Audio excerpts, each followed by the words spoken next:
এক নেতা বলেছে রাজনীতির সাথে কোরআনের কোনো সম্পর্ক নাই। এই নেতারই যদি জিজ্ঞেস করেন সূরা ফাতিহার তরজমা কি, ওর কিন্তু মাস্টার স্ট্রোক করবে।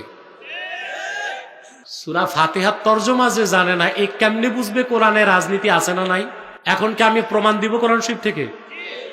এই কোরআন কারীম সূরা হজ আল্লাহ 41 নম্বর আয়াতে বলেছেন, আল্লাযীনা ইম্মাক্কান্নাহুম ফিল আরদি আকামুস সালাহ ওয়া আতাউয যাকাহ ওয়া আমারু বিল মারুফ ওয়া নাহাউ আনিল মুনকার ওয়ালিল্লাহি আকিবাতুল উমুর।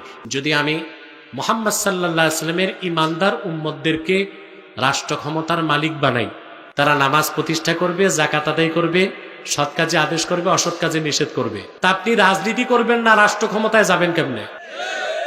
আল্লাহ তো মুসলিমদেরকে রাষ্ট্র ক্ষমতায় যাওয়া আর কোরআনের বিধান দিয়ে রাষ্ট্র চালানো অবিসম্ভাবী ফরজ করে দিয়েছেন। এই জন্য ইসলামের রাজনীতিকে যে অস্বীকার করবে সে কাফের হয়ে যাবে।